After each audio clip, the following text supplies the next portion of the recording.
desvanecidos. Perdidos sin dejar rastro. Estos son los misterios de aquellos cuyos viajes tienen un comienzo, pero no un final. La fuga de Alcatraz, la evasión más famosa de todos los tiempos. ¿Demostrará la investigación que los presos no se ahogaron? Brasil era su destino final. Amelia Earhart. Durante 80 años muchos creyeron que se estrelló y murió. ¡Espera! ¿Cuál es su posición? ¿Podría una fotografía demostrar que sobrevivió? Les encerraron en una cárcel. D.B. Cooper robó $200.000 y saltó de un avión para no volver a ser visto. ¿Sería porque él era en realidad ella? Nunca encontraron a D.B. Cooper porque escapó disfrazado de mujer. Del primer icono femenino de la aviación estadounidense a genios criminales fugados. Hemos encontrado nuevas pruebas que podrían revelar la verdad y acercarnos más a descifrar estos misterios sin resolver, los desaparecidos. La fuga de Alcatraz.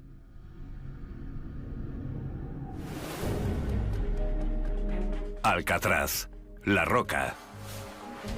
Rodeada por las letales aguas de la bahía de San Francisco, esta cárcel de máxima seguridad basaba su reputación en una simple promesa, que nadie escaparía jamás de ella. Pero en 1962, 3 hombres se fugaron de la cárcel y no volvieron a ser vistos. La fuga de Alcatraz es un misterio, porque nadie puede decir con seguridad qué pasó con los 3 fugitivos. Es fascinante porque lo que hicieron para salir de las celdas fue impresionante. Sin que les pillaran, ni les vieran. Evitaron que les detectaran los guardias y se marcharon de la isla. Pero luego, ¿qué pasó con ellos? Ese es el gran misterio. El motivo por el que soy el encargado del caso es que en 1978, por orden del Congreso, la investigación pasó de ser del FBI al Cuerpo de Aguaciles de Estados Unidos. El caso sigue abierto porque este cuerpo no deja de buscar a los fugitivos. La búsqueda continúa hasta llegar a un punto en el que se determina que es imposible que la persona pudiera seguir viva, o si realizamos un arresto, o si descubrimos que ha fallecido, o hay alguna otra manera de cerrar el caso legalmente. Nunca pedimos que cierren los casos. Seguimos buscando a los fugitivos, porque los criminales tienen que ser llevados ante la justicia. Y estos hombres deben condena a la Agencia Federal de Prisiones por los crímenes que cometieron. No podemos dejar que la gente se libre después de cometer un crimen. El nombre del caso se basa en los números con los que identificamos a los fugitivos. Son números que asignamos a cada fugitivo. Uno para John Anglin, otro para Clarence Anglin y otro para Frank Morris, y son distintos. El de Frank Morris es 34337. El de John Anglin es 34044. Y el de Clarence es 34043. Esta historia es más compleja de lo que la gente cree.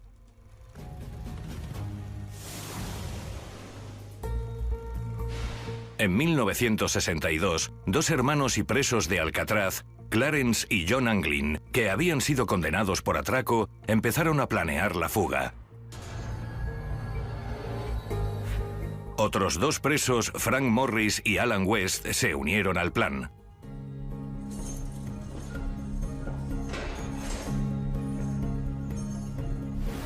Hay que reconocerles que lo mantuvieron en secreto. Pero el preso Robert Scheiblein lo sabía. Los hermanos Anglin, Clarence y John me caían bien. Eran callados, no eran muy inteligentes, pero tenían mucha calle. Me habría llevado bien con ellos en esa cárcel o cualquier otra. Pensábamos parecido. Morris tenía cabeza, pero yo también soy listo y chocábamos. Discutíamos. Éramos como 2 alfas, no hicimos buenas migas. Y Alan West era como un perrillo ladrador, un agitador y un bocazas. Hablaba demasiado como para asociarme con él. No le contaba nada, porque no confiaba en que no lo soltara. Las celdas de los hermanos Anglin, Morris y West estaban en mi fila, y cuando íbamos al comedor, caminábamos juntos y les oía. Les dije directamente, ¿cuánta gente ha intentado escapar y no lo ha conseguido? ¿Vais a hacerlo en mitad de la noche sin que os pillen?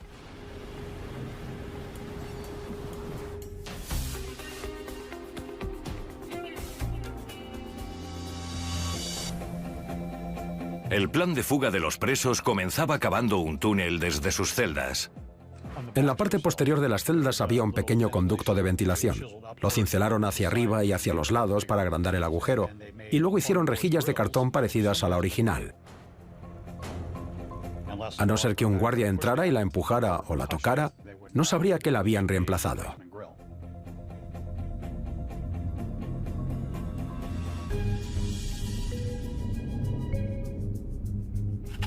Los familiares de John y Clarence decían que eran los MacGyver de los años 50. Usaron cucharas para hacer cinceles y un taladro con el motor de una aspiradora.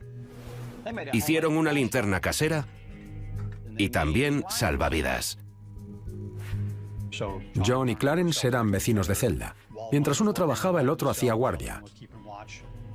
Greg Morris y Alan West hacían lo mismo.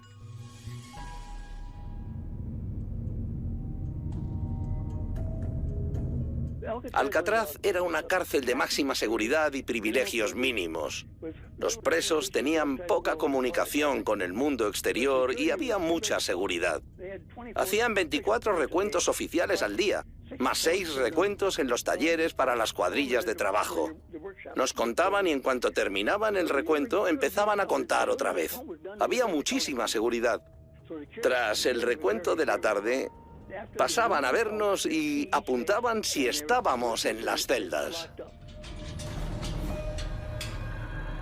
Los presos hicieron unos bustos de sí mismos.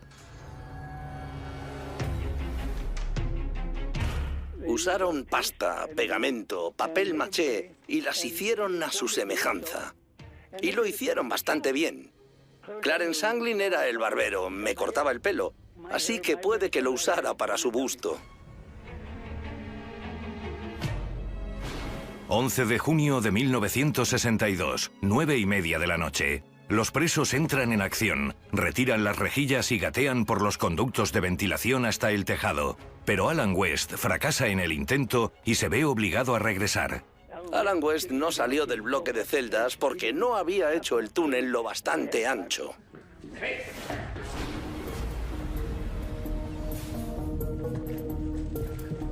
Unos minutos antes de las 10 se oyeron unos golpes metálicos. El guardia dijo que sonaba como si alguien golpeara un barril de 200 litros. Seguramente fue cuando retiraron la tapa del conducto de ventilación. Al llegar al tejado, Morris y los Anglin recogieron una balsa que habían escondido allí unos días antes. Habían hecho la balsa con más de 50 impermeables y la habían inflado con un acordeón que usaron como fuelle. Se les ocurrió la idea de hacer una balsa con impermeables y salvavidas. No contaban los impermeables. Un preso podía coger un impermeable y al día siguiente otro. Acabaron usando 30 o 40 impermeables. Fueron al extremo nororiental del edificio, donde había una tubería.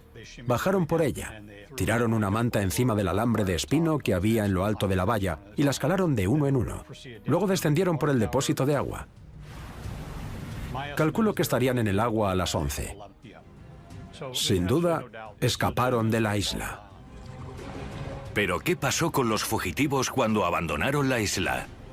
Dicen que se ahogaron, pero no se recuperó ningún cadáver. ¿Qué creen los expertos que les sucedió? Teoría 1. Escaparon y se ahogaron. Una vez llegaran al agua, las probabilidades de supervivencia no eran muy altas. Aparte de la temperatura del agua que podría causar la muerte, el exconvicto Robert Scheiblein coincide con la valoración de Dyke. Yo pude darles tablas de las mareas. La última era la del viernes. El domingo, Frank Morris vino y me dijo: te lo agradecemos, pero cuando lleguemos al agua nos iremos. No podemos esperar a que suba o baje la marea. Me sorprendió que no lo comprendieran. Estaban... Además, Michael Dyke señala varias pruebas encontradas.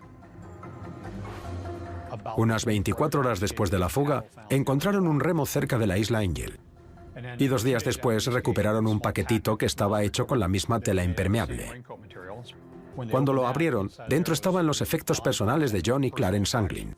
Fotos, notas escritas por ellos y fotos familiares. Pero otros no están tan seguros. Incluso algunos familiares creen que los presos sobrevivieron y prosperaron. Acabaron en Brasil y llevaron una buena vida. Teoría 2. Escaparon y sobrevivieron.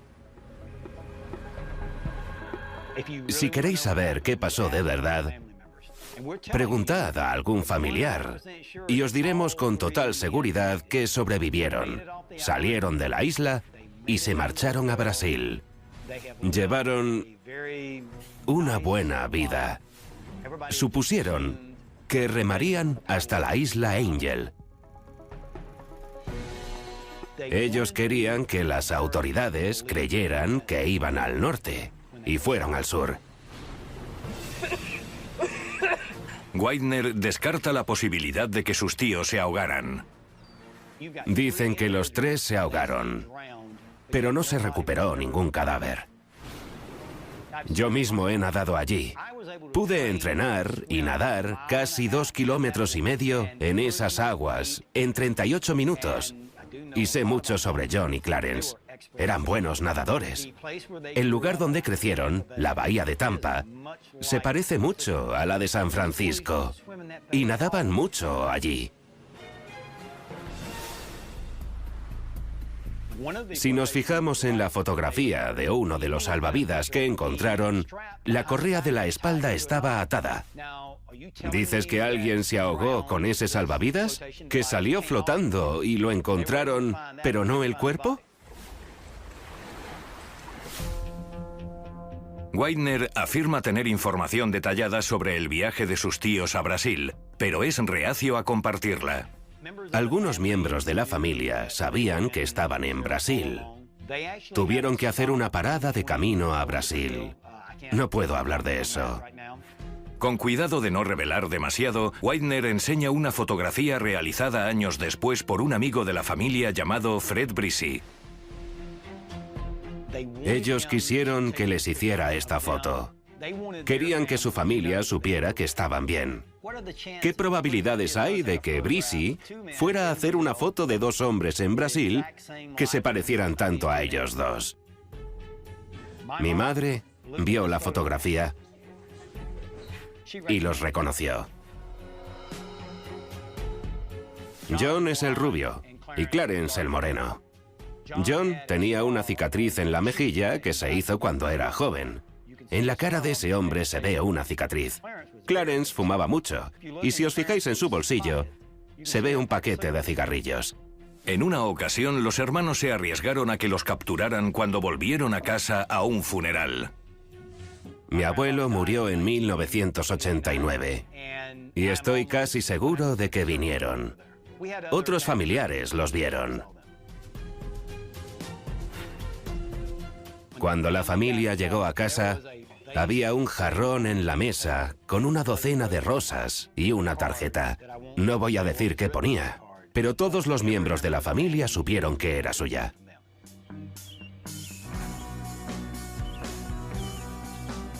¿Y tú has hablado con John o Clarence? Sí, yo... no puedo decirlo.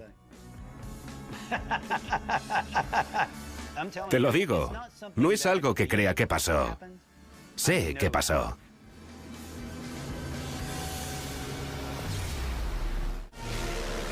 En 1937 hubo otra desaparición misteriosa que llamó la atención del mundo entero. ¿Me reciben? Amelia Earhart se desvaneció durante su intento de dar la vuelta al mundo en avión. Nuevas pruebas sugieren que podría haber sobrevivido. 1937. Una tragedia impactó a los estadounidenses.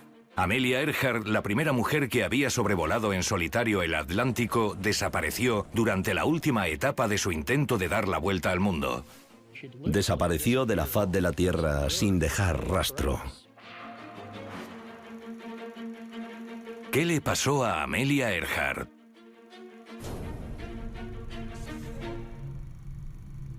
La desaparición de Amelia Earhart.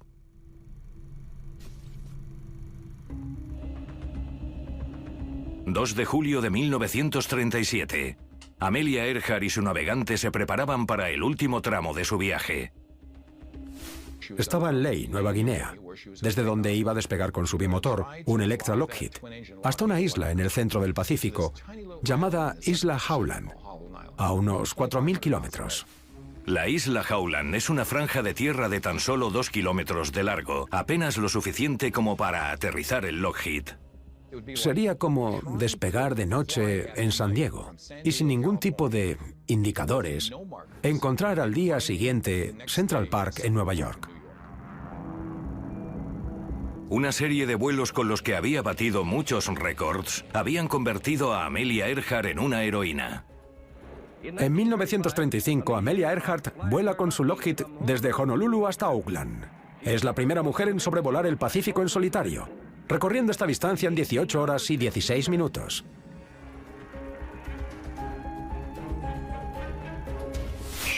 Era una figura muy popular y ha seguido siéndolo. Toda una inspiración, especialmente para las mujeres jóvenes. Demostró que no había nada que un hombre pudiera hacer y una mujer no. Y eso era importante en los años 30. Earhart era muy carismática. Dio discursos por todo el país. Fue un modelo para mucha gente y este vuelo era importante porque iba a ser el primero realizado por una mujer alrededor de la parte más ancha del globo. Iba a dar la vuelta al mundo solo por la emoción. Earhart se asoció con un navegante, Fred Noonan. Quiero aterrizar allí. Era uno de los mejores navegantes aéreos de la época.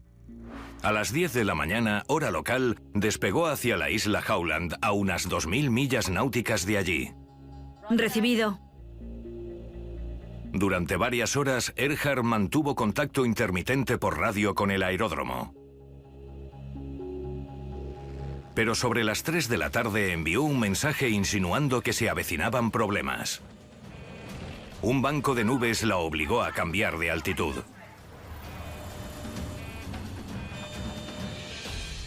Habían mandado un barco de la Guardia Costera a la isla Howland para presenciar el aterrizaje.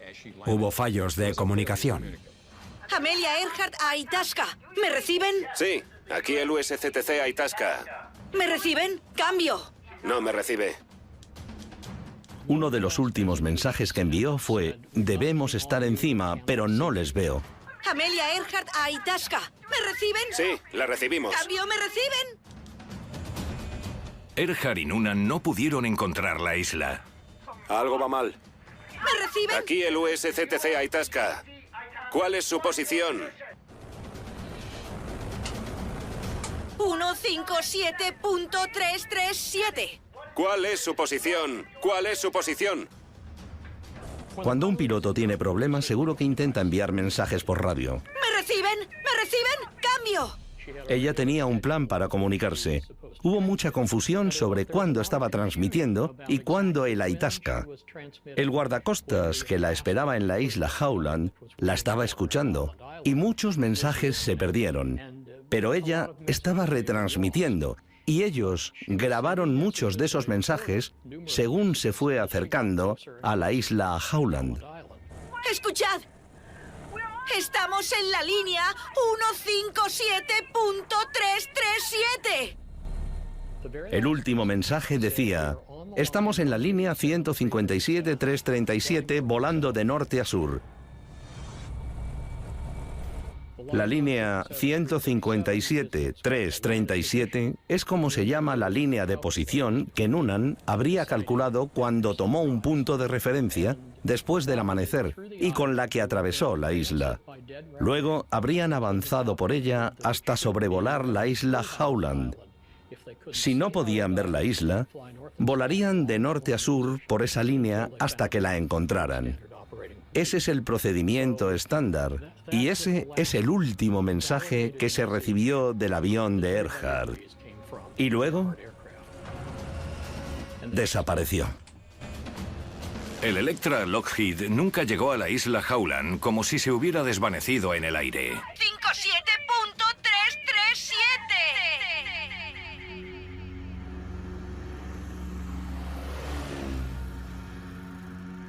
nunca encontraron a piloto y navegante. Después de 16 días cancelaron su búsqueda. 80 años después, aún nos preguntamos qué le pasó a Amelia Earhart. Teoría 1. Se estrelló y se ahogó. La teoría principal es que Amelia Earhart se estrelló en el océano. El avión se hundió y no volvió a ser visto. Aquí el USCTC Itasca. ¿Cuál es su posición? Hubo un gran fallo de comunicación entre Earhart y el guardacostas, el Itasca. ¿Me reciben? ¡Cambio! Ella operaba en una frecuencia en la que apenas podían oírla. ¿Me reciben? ¡Cambio! Ellos operaban con código Morse y ella no sabía utilizarlo. ¡Esperen! ¡No! ¡No! Hago todo lo que puedo. Prueba con todo. Eso hago, no sé. ¡Por favor!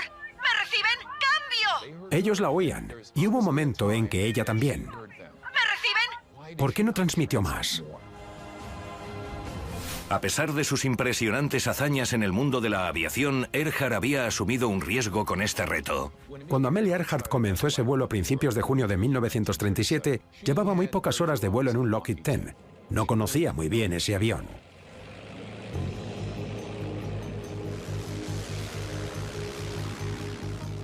Si yo fuera a volar con un avión alrededor del mundo, querría saber todo lo que pudiera sobre él, sobre cada pieza. Solo iban 2 personas, solo tenían 2 motores y era su primer vuelo. Yo querría conocer todos los detalles. Creo que se dieron cuenta de que no podrían llegar a su destino. Buscaron una isla conocida en sus mapas y se estrellaron en el mar cerca de la isla. Repetiremos este mensaje. ¡Esperen! ¿Me reciben? ¡Cambio! Todos los esfuerzos para encontrarla son en vano. Finalmente, 18 meses después, las autoridades llegan a una conclusión trágica pero inevitable y declaran que Earhart está muerta.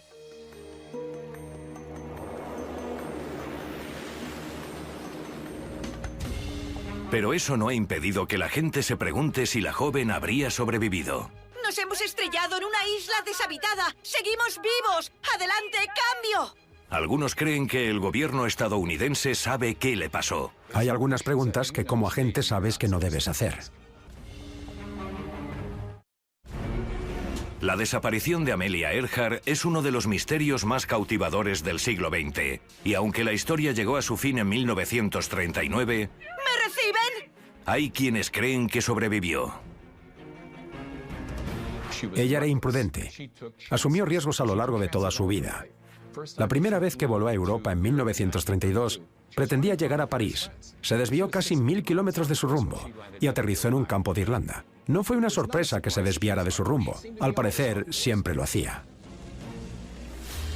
El arqueólogo Tom King cree que Earhart y Noonan se desviaron de su rumbo y realizaron un aterrizaje de emergencia en una isla a 560 kilómetros de Howland. Teoría 2. Se estrelló y sobrevivió en una isla. Hay varias pruebas que respaldan la hipótesis de que Earhart y Noonan acabaron en Nikumaroro. Aquí el USC. King señala pruebas intrigantes, transmisiones de radio enviadas después de que el avión desapareciera. Earhart había estado mandando mensajes durante todo el trayecto desde Ley. ¡Dios mío, no hay señal! Pero se recibieron más de 50 mensajes después de que desapareciera. Según King, varias de las transmisiones fueron recibidas los días siguientes a la desaparición y según una revelación impactante, pudieron localizar el origen de la emisión en las inmediaciones de Nikumaroro. No se pasaron de largo. Habían trazado una línea y avanzaron por ella de forma que iban acercándose a la isla Howland. Teóricamente, si no podían ver la isla, tendría que estar al norte o al sur a lo largo de esa línea 157-337. Creemos que probablemente se desviaron al sur de esa isla y llegaron a Nikumaroro. Desde allí pudieron enviar más mensajes, pero cuando subió la marea, el avión se soltó del arrecife, se lo llevó el oleaje y en ese punto se quedaron abandonados y sobrevivieron allí un tiempo hasta que murieron. Y King tiene pruebas físicas. En 1940, unos colonos que habían llegado a la isla encontraron 13 huesos humanos. Los midieron, los analizaron y hemos enviado esas medidas a antropólogos forenses modernos que han llegado a la conclusión de que probablemente esos huesos pertenecieran a una mujer adulta europea de la altura aproximada de Earhart. King es miembro de un grupo sin ánimo de lucro llamado Tiger. Tiger es el acrónimo en inglés de Grupo Internacional para la Recuperación de Aeronaves Históricas. Resolvemos misterios de la aviación, misterios históricos. Hemos realizado una investigación arqueológica durante 3 años. Alguien acampó en esa isla, pescó, recogió marisco y comió aves que no vivían en la isla y se encontraron varios objetos, como los restos de maquillaje de los años 30, del tamaño y forma que se veía en fotos de Earhart de la época. Los restos de un tarro que al parecer contenía una sustancia con base de mercurio, probablemente crema para pecas, y sabemos que a Earhart no le gustaba mucho tener pecas.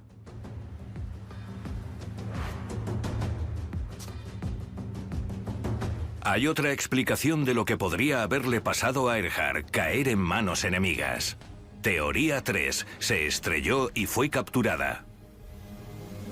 Esto fue lo que les pasó. Su avión se estrelló y los japoneses los capturaron. Creo que les llevaron en avión hasta Saipan. Pasaron un tiempo en la cárcel y luego pasaron a arresto domiciliario. La relación entre el gobierno japonés y el estadounidense en 1937 era muy difícil. Éramos el enemigo de Japón y Japón era nuestro enemigo. Esta impactante afirmación viene de Les Kinney, un agente federal jubilado. Cuando era un joven agente de la Oficina de Inteligencia Naval, mi jefe empezó a hablar sobre ir a Saipan para investigar a Amelia Earhart. Yo dije, si la postura oficial es que se estrelló y se hundió, ¿para qué vamos a ir a Saipan? Entonces él me miró mal. Como agente hay algunas preguntas que no debes hacer. Igual que Tom King, Kinney cree que Earhart se desvió y se vio obligada a aterrizar, pero no en Nikumaroro, al sudeste, sino en el atolón Mili, una franja de tierra controlada por los japoneses a más de 1000 kilómetros al noroeste de la isla Howland. Se estaba quedando sin combustible y aterrizó en las Islas Marshall. Algunos testigos lo vieron. 2 jóvenes estaban pescando y dijeron que habían visto a blancos salir de un avión y que habían inflado un bote amarillo. Obviamente ellos nunca habían visto una balsa hinchable. Kinney cree que la señal de radio de Earhart fue interceptada por los japoneses. ¡Adelante, cambio! No tardaron mucho en averiguar su posición. Acabó en Jaluit, que es el cuartel administrativo general de las Islas Marshall, donde tenían una oficina militar. Kinney señala una nueva prueba polémica. Encontré una foto en los archivos nacionales en 2012. Se trataba de una escena en un puerto de Jaluit. Le grité a mi mujer, Jean, ven aquí, mira esto. Y ella no dudó. Dijo, esa persona en el fondo de espaldas a la cámara es Amelia Earhart. Yo le pregunté si reconocía a Nunnan y me dijo que estaba ahí. Al fondo está el barco Kosu. Se ve una barcaza y un avión en la popa. Y he encontrado el cuaderno de bitácora del Kosu. El Kosu estuvo allí en julio de 1937, en las fechas que ella habría estado en Jaluit. Kinney cree que pasaron poco tiempo en Jaluit antes de ser llevados a Saipan y acabar en la cárcel. El gobierno estadounidense probablemente supiera que Earhart y Nunnan habían sido capturados por los japoneses. No podíamos permitirnos entrar en guerra con Japón en plena depresión. Así que ella encontró su final allí. Creo que murió de disentería.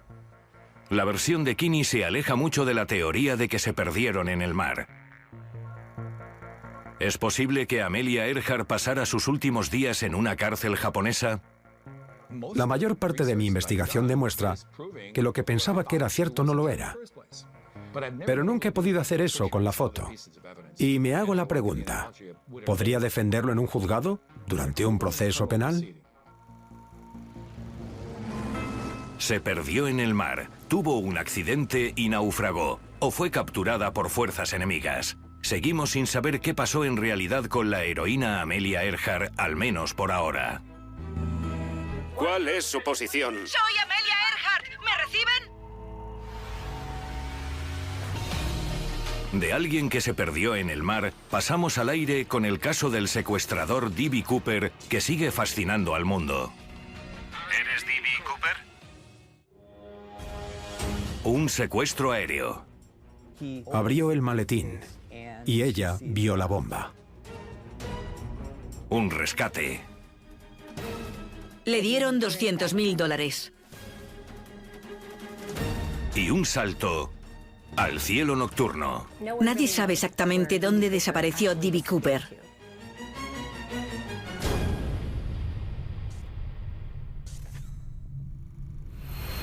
¿Quién era D.B. Cooper?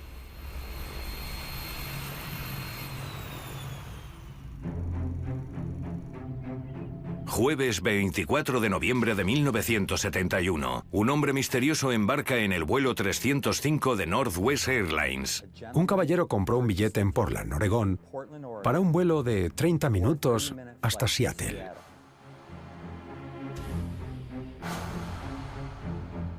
¿Tarjeta de embarque, por favor?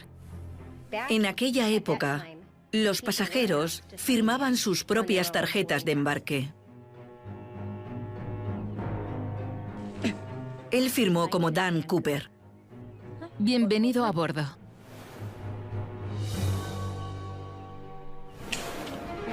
Había 36 pasajeros a bordo cuando el Boeing 727 despegó a las 14:50.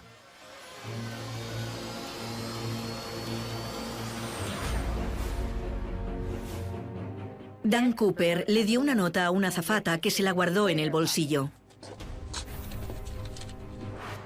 ¿Nos la colocamos así? El caballero intenta llamar su atención.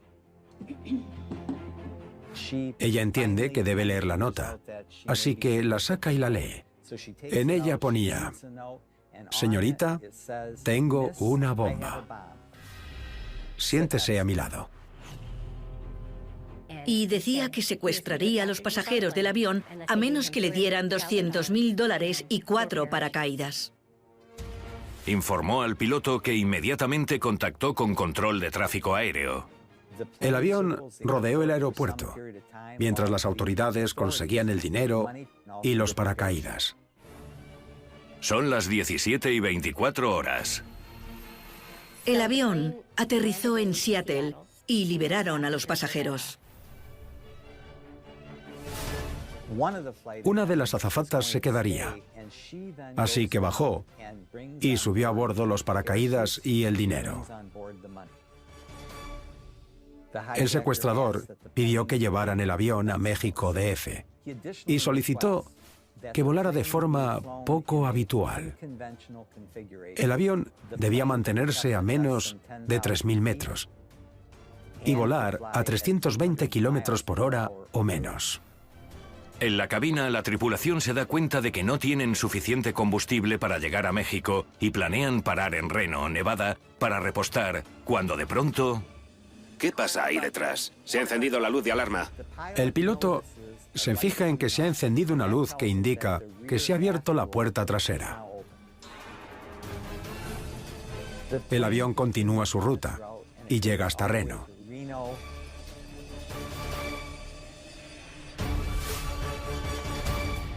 Tras aterrizar en Reno, agentes del FBI rodearon el avión. Cuando entraron en el avión, solo encontraron la corbata negra que llevaba puesta el secuestrador. El secuestrador había saltado del avión en algún lugar entre Reno y Seattle. Las autoridades y el FBI son incapaces de localizar al secuestrador, el dinero o el paracaídas. Sin más pruebas o pistas, la de D.B. Cooper se ha convertido en una de las mayores desapariciones de la historia. Teoría 1. D.B. Cooper era Walter Reca. En 2015, nuestra editorial fue contactada por un autor que había escrito su propia historia sobre el secuestro de D.B. Cooper, en la que el secuestrador era su mejor amigo. Y el mejor amigo del secuestrador era Carl Loren. Carl comenzaba la historia contando que era uno de los primeros paracaidistas de caída libre y que así fue como conoció a Walter. A mediados de los 50, Walter, Carl y otros 7 hombres formaron lo que llamaron el Club de Paracaidismo de Michigan. Según Carl, Walter era un barbero convertido en delincuente que se había mudado al estado de Washington y se había cambiado el nombre.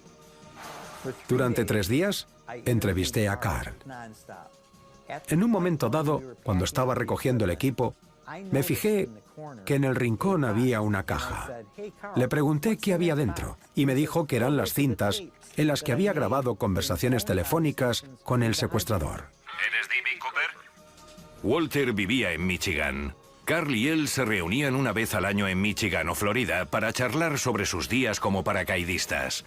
Entre esas visitas, Walter y Carl hablaban a menudo por teléfono. En las cintas, Walter y Carl hablaron sobre el secuestro.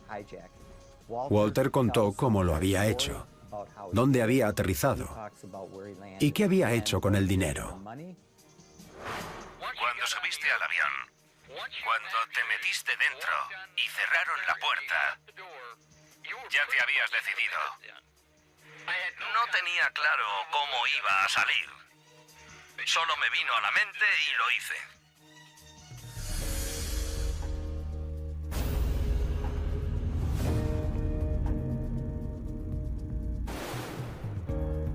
Según Carl, Walter Reca murió en febrero de 2014.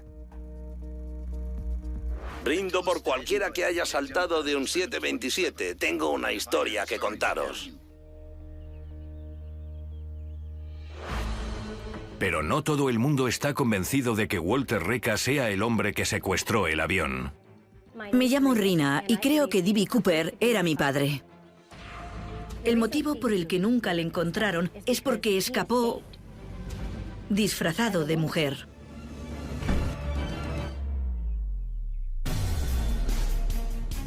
Creo que mi padre es D.B. Cooper. Teoría 2. Cooper era una mujer.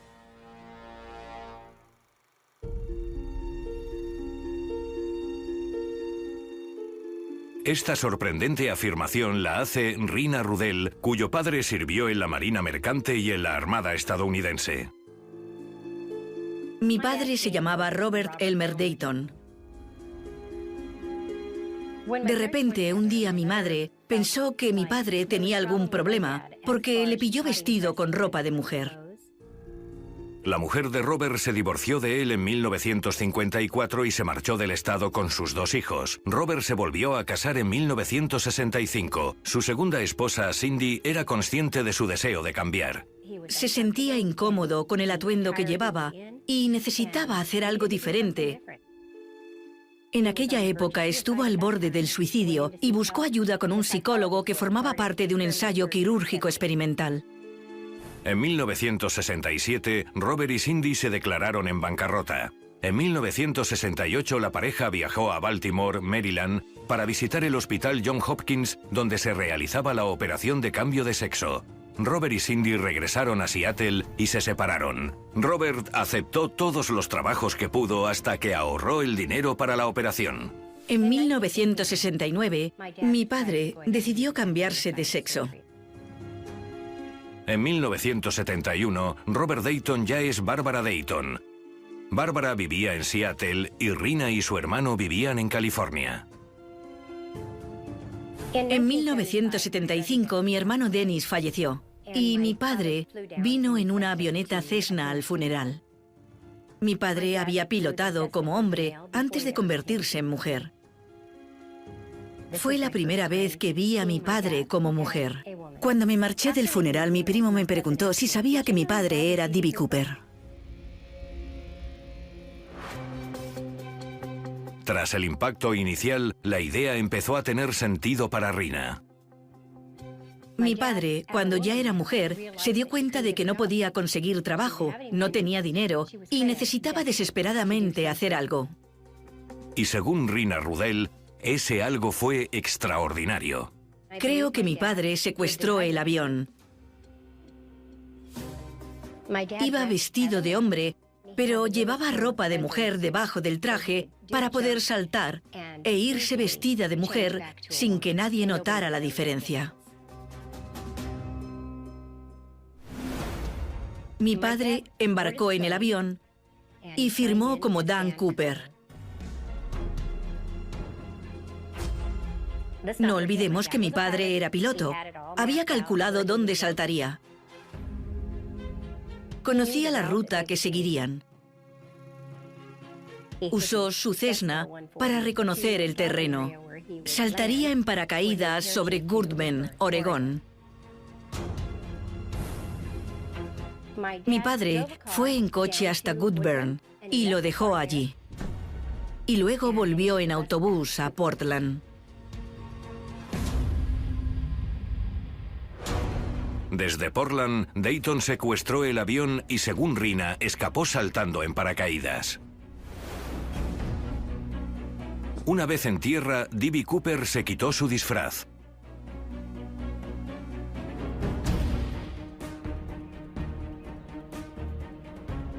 Bárbara se fue en coche tranquilamente porque buscaban a un hombre, no a una mujer. Para respaldar esta historia, Rina recurre al análisis que realizó un grafólogo de la firma de D.B. Cooper en la tarjeta de embarque. Cuando mi padre estaba en la Marina Mercante, escribía cartas a sus padres. Cogieron esas cartas, las pusieron junto a la firma y coincidieron. Esta es la carta. Y esta la tarjeta de embarque. Se puede ver que son casi idénticas. El análisis grafológico dijo que no podrían parecerse más. En 2006, Rina obtuvo el historial médico y psiquiátrico de Bárbara y descubrió algo que le sorprendió. Unas semanas después del secuestro, volvió al psiquiatra y este no podía creerse que de pronto él quisiera seguir viviendo. Eso me indica que había sucedido algo. ¿Podría ese algo ser el rescate de $200.000? Como última prueba, Rina comparte una carta que su hermano y ella recibieron de su padre unas semanas antes del secuestro. La carta es de noviembre de 1971. Siento el daño que esto debe haberos causado, pero los dos tenéis toda la vida por delante. Por favor, no me odiéis por lo que he hecho. La vida está llena de cosas inesperadas. Bárbara Dayton, Robert Dayton.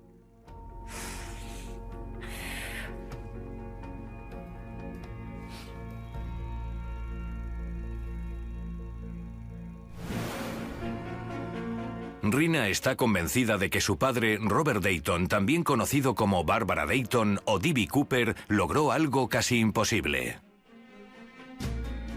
En 2001, fui a visitar a mi padre y en un momento dado le pregunté, ¿eres tú D.B. Cooper?